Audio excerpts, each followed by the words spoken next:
Welcome to Redefining Medicine, an intimate and personalized program that illustrates a different side of the practice of medicine. Our in-depth conversations will focus on mentors and motivators who are consistently reshaping, redefining, and rediscovering the field of medical health care.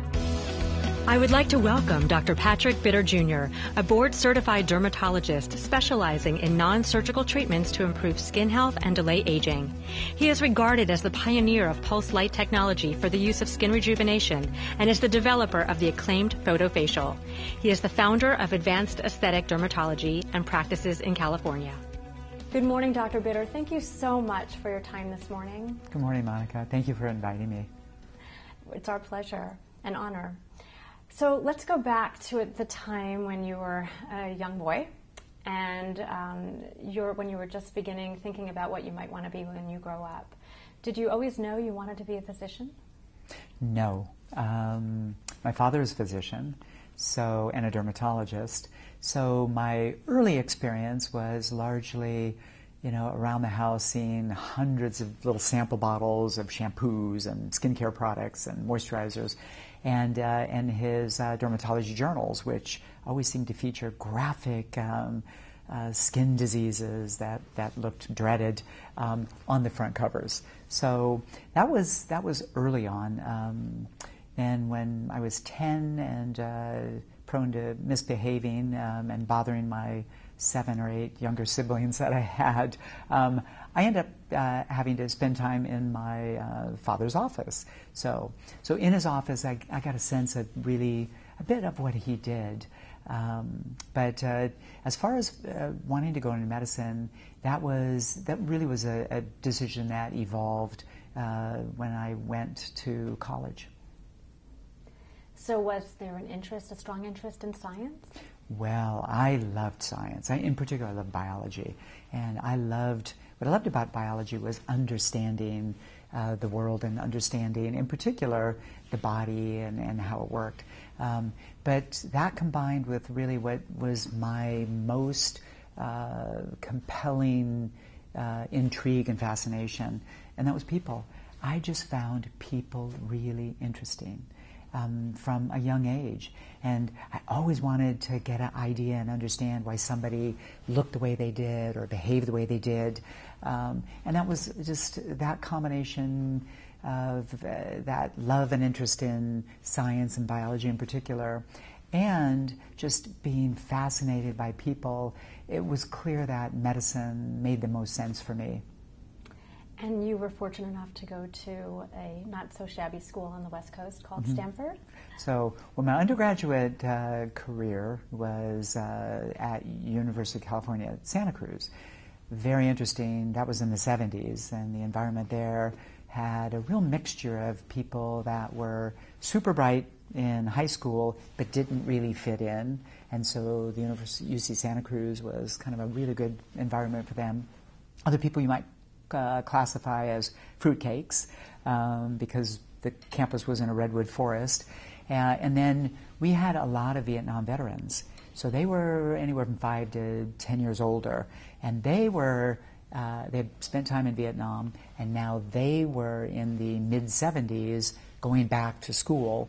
And so my classes were full of these kind of people. Plus, because UC Santa Cruz was a fairly new undergraduate campus in the UC system, and when I started there, it had only been the 8th or 9th year it had drawn a lot of faculty that were near retirement who decided that Santa Cruz and being in a redwood forest would be a great place to finish their academic careers. So we were blessed by really very seasoned, top-notch faculty. So that was my undergraduate experience. And I went from there to medical school at Stanford, which was a very fruitful environment for creativity and ideas. Happened to be, at that time, 78 to 82.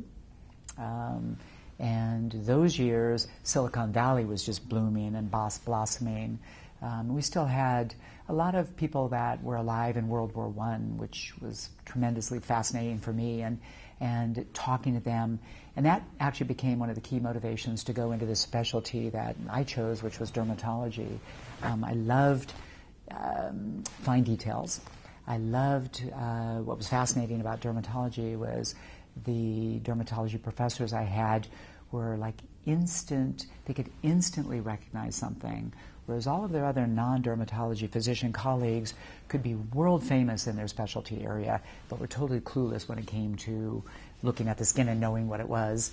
And we would do a consult in the hospital on a Dr. Shumway patient, and he was clueless what the rash was. And we'd walk in, and the faculty in an instant knew what it was. And I just thought, I want to be like that. It was like learning a foreign language like Greek, dermatology was. It was like you recognized what the skin was telling you was going on. And then I loved the fact that dermatology allowed for a lot of procedures, but everything we did was on our patients who were awake. And I found the operating room to not be an environment that I was comfortable with, largely because the patient was out. You never were talking to the patient. So your conversations were with the anesthesiologist or the nurse about your latest vacation or your new home or your new sports car or the fancy restaurant you went to. As a medical student, I didn't have money to do any of those things, or their mistress. And there was no conversation about the patient we were working on. And I just found the people that came and that I had the opportunity to see fascinating. And from 1978 to 1982, World War I veterans were in their late 70s. And you'd be talking to somebody who was on the Western Front in 1918, and as you were taking a skin cancer off their nose. I loved that. And then I loved being able to leave a result that the world didn't see. It was like, oh, you saw Dr. Bitter and he took a skin cancer off your nose? Where? And that was really how I gravitated to my specialty area of dermatology. What did your father say when you told him that you were going to be a dermatologist and follow in his footsteps? Well, my father was a very interesting man, exceedingly bright, one of the smartest people I have ever met. But I think there's a bit of an element of competitiveness that he's always had his entire life. So I know deep inside that my father was probably just thrilled that one of his 11 children chose. So, very prolific man in many ways, with ideas as well as children. But I know that deep inside my father was thrilled that his second oldest child and his oldest son, chose to follow in his footsteps. And I would say that I saw mainly in my father the lifestyle he had in dermatology. I had a lot of interest when I was in medical school, cardiology, because I was interested in really preventive medicine. I wanted to keep people healthy. I wanted to help people become healthy. And yet when I saw what a cardiologist's lifestyle was, at 6 o'clock in the morning they were in the hospital, 10 o'clock at night they were in the hospital, and pediatricians who would be there late at night missing their own children's events while they were taking care of children they didn't even know. And I thought, exercise to me was also really important, and I saw that the lifestyle in dermatology allowed me really to have a balance in my life that was going to be really important to me being happy. Well, your father was certainly home a lot. Yes. And he took good advantage of that, too. Yes, he did. That's great. So let's talk a little bit about that healthy lifestyle that you live. So I understand that you are a triathlete and an Ironman. So can you talk a little bit about that? Well, I started as a competitive swimmer. When we moved to California in the mid-'60s, and the swim team to be on was Santa Clara Swim Club, it was really producing many of the Olympic swimmers. So my father imagined that one of his children was going to be in the Olympics, and I wasn't blessed with the physicalness of going to become an Olympic champion as far as a swimmer. I probably should have gone into gymnastics or been a jockey instead. But I had a ton of determination and a lot of energy, and I was willing to really, really try really hard. So I became a decent swimmer, but I was never going to become a champion. But those years of swimming, and in particular swimming requires you to have a lot of time in your mind. It's not like a team sport on a court where you're conversing with people and having conversations. You're basically looking at a black line on the bottom of the pool and counting laps. And that taught me focus and discipline in things that really were positive. It also, I gained this appreciation for how good it felt to push yourself and how good it felt to be physically fit. So when I retired from competitive swimming, when I was a senior in high school and stopped competitive swimming, I was left with no athletic event or no regular athletics that I did. And so I didn't feel good. And I began to continue to swim. I liked to run, and I liked bicycling. And triathlon didn't exist at that time, but within a matter of a few years, when I was in medical school, this event, which now has become the world-famous Hawaiian Ironman triathlon, but at that time it was just called what was called triathlon, not the Ironman. And that event was happening in Hawaii. They had three of these Ironman distance events, and in Hawaii, it's the only place on earth that it had it. And my father was a long distance runner. I kept doing athletics. I was in medical school at Stanford, and he heard about this event and said, let's go do it. So we were in 1981, when I was still a medical student. My father and I were the first father and son to finish an Ironman distance triathlon. We didn't finish together. I finished, and here's my competitiveness coming out. I think I finished about 3.5 hours ahead of him.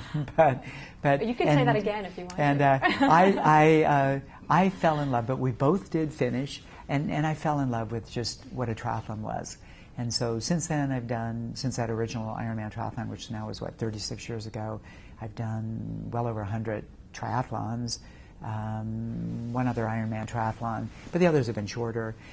And discovered that where I was never going to be a international or world, renowned swimmer, being a very good swimmer and a very good runner and a very good bicyclist meant you did really, really well in triathlons. So I won a lot of triathlons, and at my peak, I won the national championship in sprint distance triathlon for seniors, masters. It was in 1997. So that was kind of the culmination of my triathlon career, and I've kept doing that.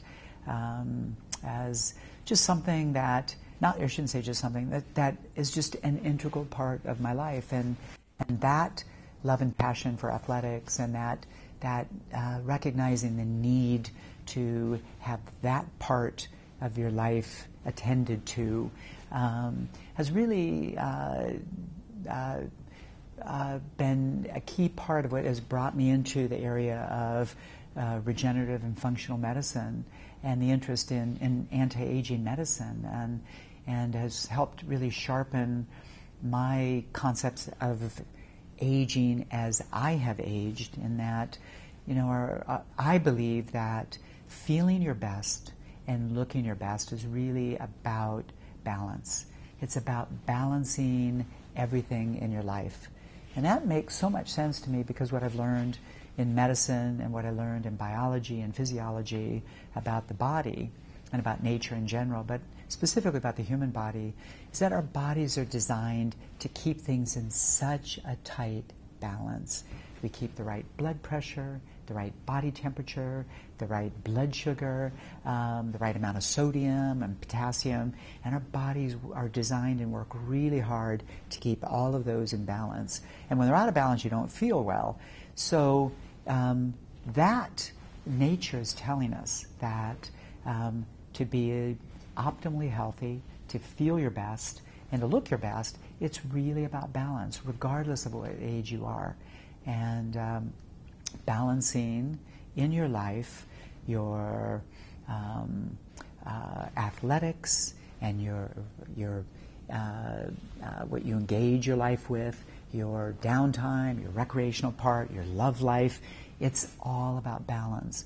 And each of us are the ones to be entrusted with deciding what is the right amount of balance to have me feel my best. And as we age, sometimes that balance requires balancing our hormones and the right supplements and the right diet and the right nutrition. Sleep obviously is key. And I think that our sex lives, our love lives is a key part of balance. So when we, on a daily basis, pay attention to what we need to be in optimal balance, that to me equates with really optimal wellness and optimal health. That's not taught to doctors in medical school. That's unfortunately and sadly, that's not taught in our residencies. Our focus there is disease. And the American Academy of Anti-Aging Medicine so appealed to me because it wasn't about disease. It was about bringing health and wellness to our patients. And the first place you have to start is with yourself. And that's my personal philosophy. And how did you first come to hear of A4M?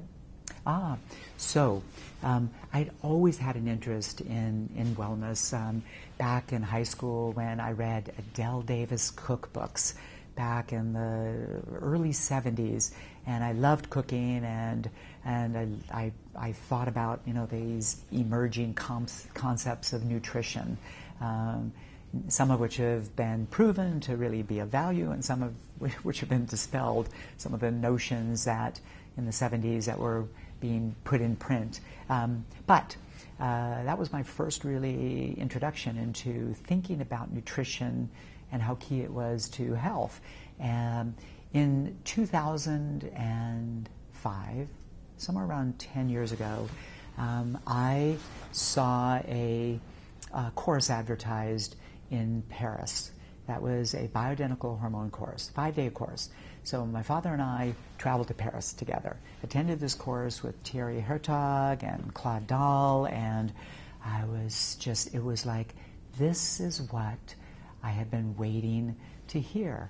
Physicians in a variety of different specialties who were open-minded and had this and shared this like-mindedness about wellness, that what we as physicians were learning wasn't about health and wellness. Giving people drugs isn't what makes people healthy and well.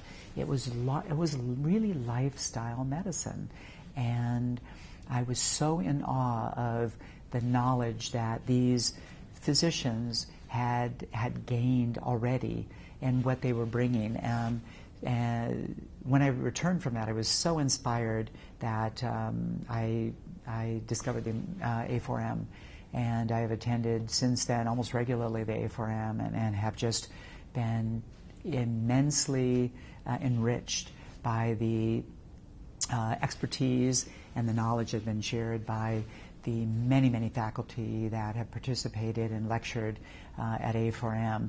There's just such a wealth of material there, and the ranks that have been just growing of the numbers of physicians who are sharing this interest in really wanting to bring wellness to their patients and to the world.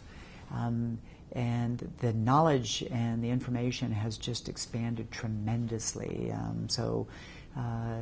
Those concepts are, and the discoveries and the knowledge are beginning to filter now into more mainstream medicine. The pharmaceutical industry is threatened by that because if everyone's well, we're not taking their drugs, and that would be a bit of a threat.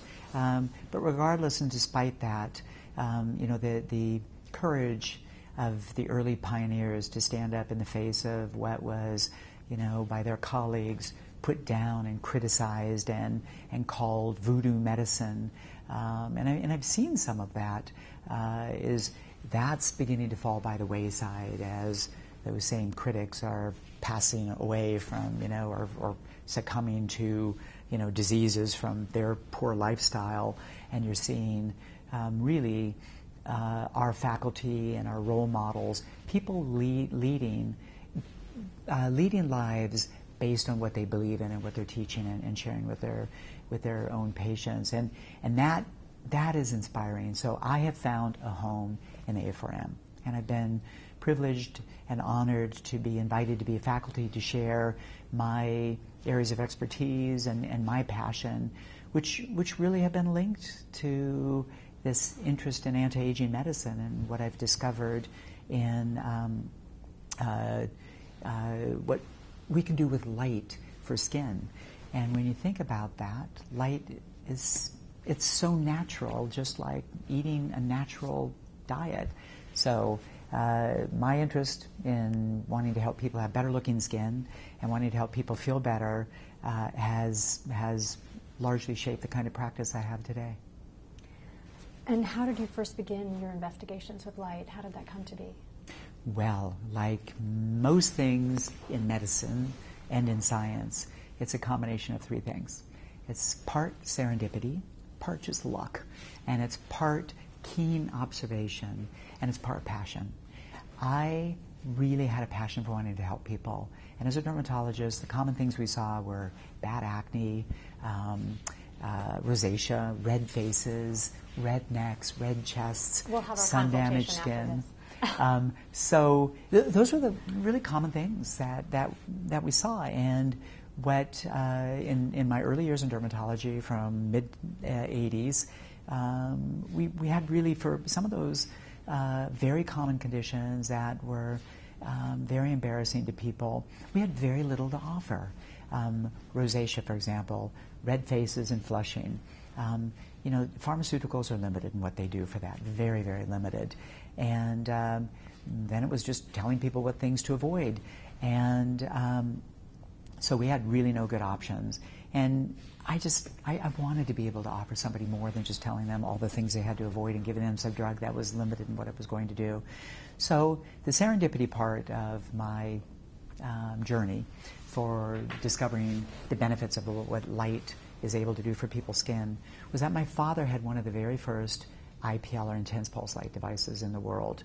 And my father, one of his gifts is that he is a pioneer, and he is a person that has a great mind and a brilliant mind, and he gravitated to new things. So IPL was new, and he gravitated to IPL and was willing to spend the kind of money, at that time a ridiculous amount of money, it seemed $180,000 for a device that made a flash of light once every 9 seconds.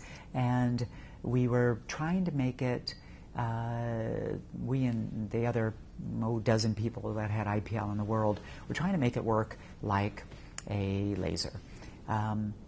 Lasers were powerful. We thought of them as powerful tools because we could kind of point and shoot and make things go away. And we were trying to make that work with IPL. So my father's office manager in the office I was practicing with my father said, why don't you just learn how to use the Photoderm device, the IPL device, and you share in the lease payments on it. So I learned some of the early techniques of flashing light on spots from my father. We hosted a number of luminaries for the company that would treat our patients, and all kind of did the same thing. It was sort of just treating some spots. And to me, treating spots is not, I'm not a spot doctor, I'm a skin doctor. And making spots go away wasn't earth-shaking, and to me was not impressive. If I made 4 brown spots go away in somebody's face, the world never noticed that. It made more sense to use this technology in the early days on the entire face, not just part of the face. And when I did that, that was a eureka moment. That was where patients came back and told me 2 things that I never heard when I was just making spots go away. The first thing they said was, Dr. Bitter, everybody's commenting on how good I look. And it wasn't that they came back and said, wow, Dr. Bitter, people are saying I look 10 years younger because you made that brown spot go away. You never heard that. When you treated the face, the entire face, people noticed and the world noticed. And what they noticed was not that spots were gone or capillaries were gone or even that the redness was reduced. What they noticed was that the quality of the skin reflected more light. And that reflecting more light is what young people's skin looks like. So when I took people no matter what age and I did this process, everybody got that effect. The second thing they came back and they told me, which you never got when I just treated spots on people and made spots go away, they came back and they said, I have 4 friends who want to come in for the same treatment. those two things were really that observation and that passion for wanting to help people feel better about their skin, and the serendipity of just having a device and having access to it really led to that discovery that I called the FotoFacial procedure, and that now it was 20 years ago. 20 years later, there are at least 30 different companies making IPL devices around the world. There are tens of thousands of people with IPL devices. Did you happen to bring one with you? I'm just hoping. Someday we'll have it in a pocket and be able to do that. So in Las Vegas, okay, good. My dear, we will most likely get to demonstrate. But what I've discovered and what others have discovered based on the early work that I've done and that original study that I had published, showing that we could rejuvenate skin non-invasively without downtime with light. That was 17 years ago. And in the last 17 years, we've really discovered that light does much more to skin than lessening redness and making spots go away. But it actually makes skin healthier, and it makes skin cells, aged skin cells, behave like younger skin cells, so that skin ages more slowly. So I know, on top of all of that, I am very vain, and I care very much about how I look. So I admit, and I admit to audiences when I lecture that I'm very vain. And part of what has also motivated me was my own vanity. And so I, over the last 20 years, probably done at least 80 IPL treatments on my face. And I know what 62-year-old grandpas look like. You're 62. I'm 62 and I'm a grandfather. So, and I know what they look like. I can go to my high school reunion and see what people my age look like. So I know what people my age look like. And I don't want to look like 62-year-old grandfathers that I know. So part of really what I do, and I share, it's not a secret, is using light. And light makes skin not only look better, it keeps skin young, it keeps skin healthy, and it slows down the way we age. So now we know a lot about light. And light becomes integral to kind of an anti-aging program, if you will, a part of the piece of that puzzle, not the pie, the piece of the pie of balancing hormones and the right nutrition and sleeping well and having harmony in your love life. It's the things that we can also do. And the A4M has really appreciated how key that is for their members to be exposed to really the latest in techniques in aesthetic medicine, and the most experienced faculty in their different areas in aesthetics.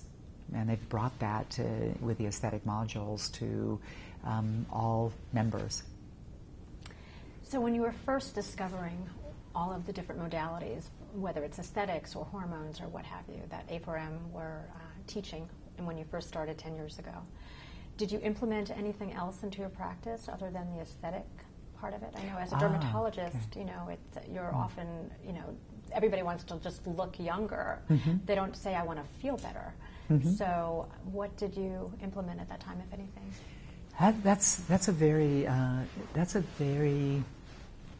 insightful and key question for me, because I had started really in medicine with an interest in preventive medicine. And when I was a medical student, I was involved with the Stanford Heart Disease Prevention Program, and our focus there was really lifestyle intervention. What we knew in the 1970s was what we thought: cholesterol reduction, so take all the cholesterol out of your diet, all the fat out of your diet, and salt restriction. And so that was the focus there.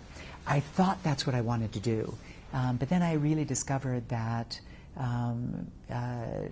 we were kind of really more limited, and I either had to be a cardiologist to do that, and that was really not going to fit with my lifestyle. Plus, my experience when I did my 1-month cardiology rotation was everybody seemed to die. All my patients seemed to die, and that isn't a great for a medical student who's 22, 23 years of age. That doesn't leave a very positive impression. So I knew I wasn't cut out to be a cardiologist, but I had always had an interest really in lifestyle and nutrition. And for me, discovering what I could do with light, and as a dermatologist, of course, people come to see you for skin-related issues. But you know, what really motivates people to come to see the dermatologist is three things.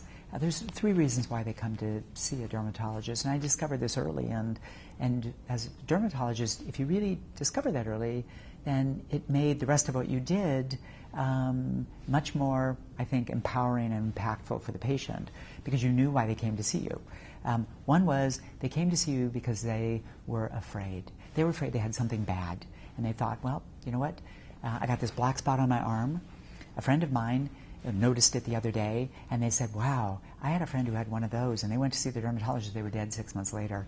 So now you can imagine what kind of powerful impact that has on somebody. And they come to see the dermatologist, and you walk in, and you're wearing a white coat, and you're like this God. You're going to pronounce to them, that black spot, oh, that's bad. You're going to die in 6 months. Or I can remove it, and you're cured, and you're going to live.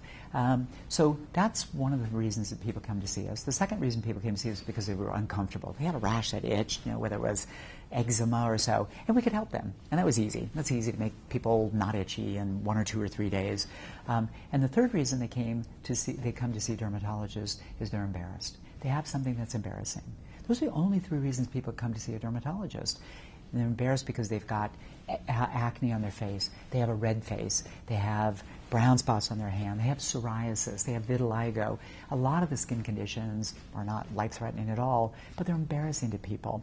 And I appreciated that. People are always coming to see a dermatologist for aesthetic reasons. So aesthetics became something that I loved doing. I loved being able to make people feel better about how they looked. And my interest in health and nutrition, which got so fueled by my experience, my involvement with A4M, it made so much sense to at least bring some of what I was learning at the annual meetings for the A4M about wellness medicine to my dermatology practice, my aesthetic practice. And so I began to learn more about bioidentical hormones and introduced that, about nutritional supplements, and recommended that for my patients, and topical products that I found with active bioactive ingredients and vitamins and minerals that had benefit for people. And commonly patients would come in and say, you know, Dr. Bitter, what do you do? You know, I mean, your skin looks nice and you look fit. And you're 62 and you look 20 years younger. Well, thank you. I came here for that. I wanted to hear that from a beautiful, lovely young woman to here I look 20 years younger than I really am. So thank you for that. So for me, it made sense. And I wanted to share that. I wanted, you know, I can't tell people to go and do triathlons. I mean, I could tell them, but, you know, that wasn't really the key. The key was really balance. And part of that balance is the rest of what we do in our life, not just what I do for people's skin. Have you ever been confronted with any criticism for the outside of the box thinking that you have injected, for lack of a better word, into your practice? Well, I think that with the wellness-based wellness medicine concept that I've largely learned from my involvement with the A4M, the answer is really no there, because I'm not in the realm of dealing with endocrinologists and primary care physicians. And so that my realm there is my patients, and they so welcome advice, especially when it's what you live and practice yourself. They trust you. And when they look and they say, you know, you're fit, you look good, you've got a lot of energy, you still run and do triathlons, you don't look like the 62-year-old grandpas that we know, you know, that credibility comes. And so with respect to those concepts, no. With respect to some of the things that I've done in dermatology, yes. But, you know, that I didn't expect. I didn't anticipate sometimes their narrow-mindedness. And I think that when the established order, the old guard, gets rattled a bit, some people's reaction to that is feeling threatened, and they'll come out and make criticisms based really on ignorance, and a narrow-mindedness. But notwithstanding all that, to me, that doesn't matter, because really what matters to me at the end of the day is, what is the person that I've done a treatment for telling me? And when somebody comes in, and people are coming in, my day is full of people coming in saying, I love what you did for me. I love it because I look better. I look younger. I feel better. I think for the physicians that have been involved with the A4M and have taken full advantage of the different modules that have been offered and training, that's what they experience with their patients, saying, you've made me feel better, thank you.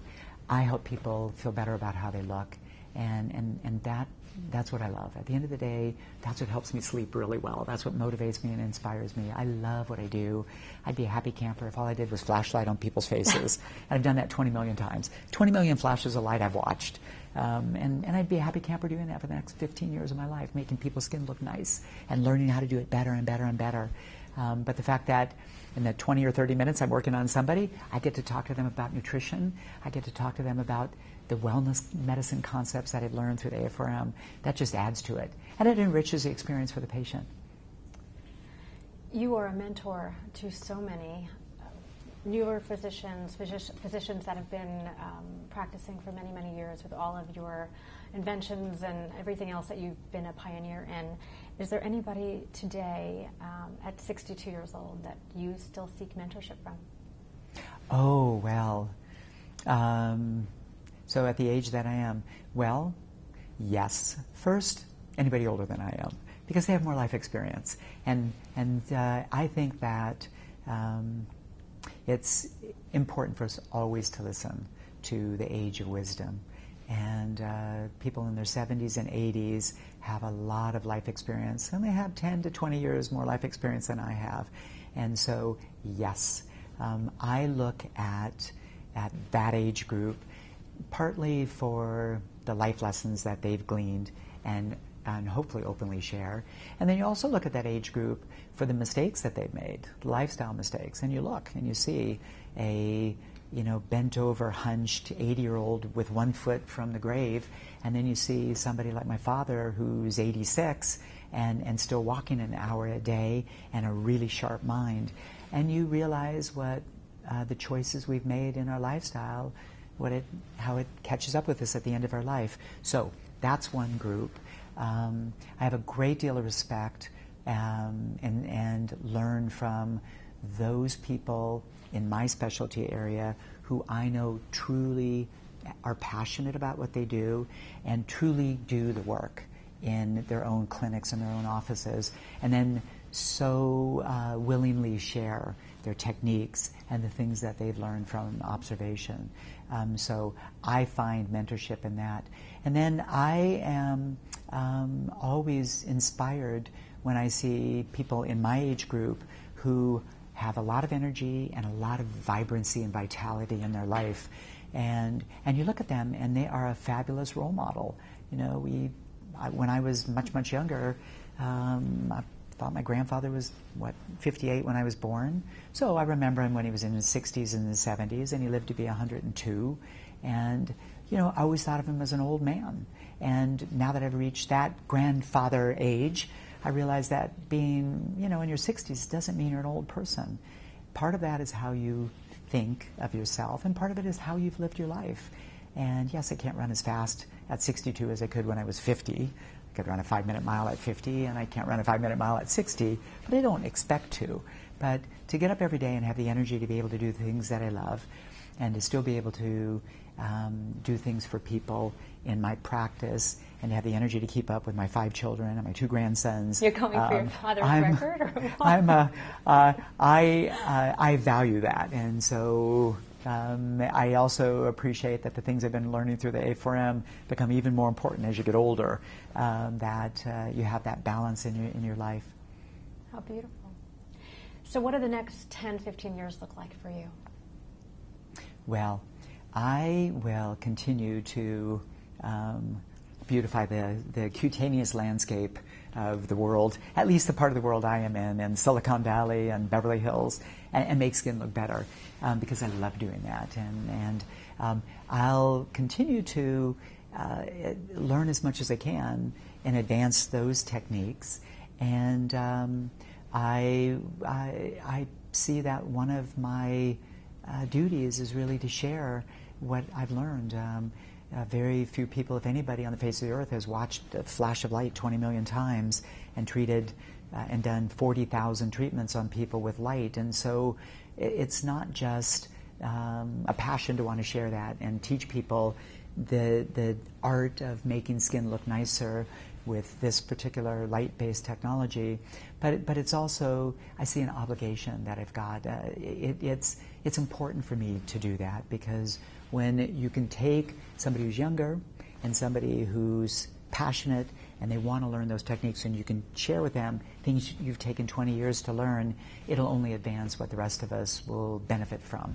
So those things I still see, and as long as I can, I'm going to continue to get out there and be active and live life fully and passionately. And I've been blessed to have a wonderful spouse who just has a lot of energy and vitality like I do, and is such a key to the vitality that I feel every day. How did you meet your wife? Well, what would you imagine in Silicon Valley? Electronically. eHarmony. I met her at eHarmony. She was a college professor living 50 miles away from me. We weren't likely to cross paths based on that geographic difference there. We met on eHarmony. So having had other relationships in my life that didn't endure, I was in a position to meet someone again. So we met on eHarmony 5 years ago, and she has been the right one for me. And what do you hope your legacy will be? My legacy? Wow. Well, with my peers, my colleagues, I hope to be remembered as the person that introduced a new idea, a new concept that turned out to be extremely useful, and that I was really, really good at making skin look nice. And with my community, I hope to be remembered really as a person that cared deeply about what they did. And with my family, I just hope to be remembered as the father and grandfather that lived life fully and believed that his purpose in life was to enrich my loved ones and enrich my community and enrich as much as I can the world. And part of that's been through teaching the things that I've learned, and part of that is being a role model and an example. I think we'll end it with that. Thank you so much, Dr. Bitter. You were absolutely remarkable. Thank you. Thank you. Thank you for this opportunity. Kind of chokes me up a bit, and I appreciate really just your comfortable, open-ended style and letting me go on. I may have rambled a bit, but thank you. Thank you for allowing me this opportunity to kind of do a trip down memory lane and put things in my life together. Thank you.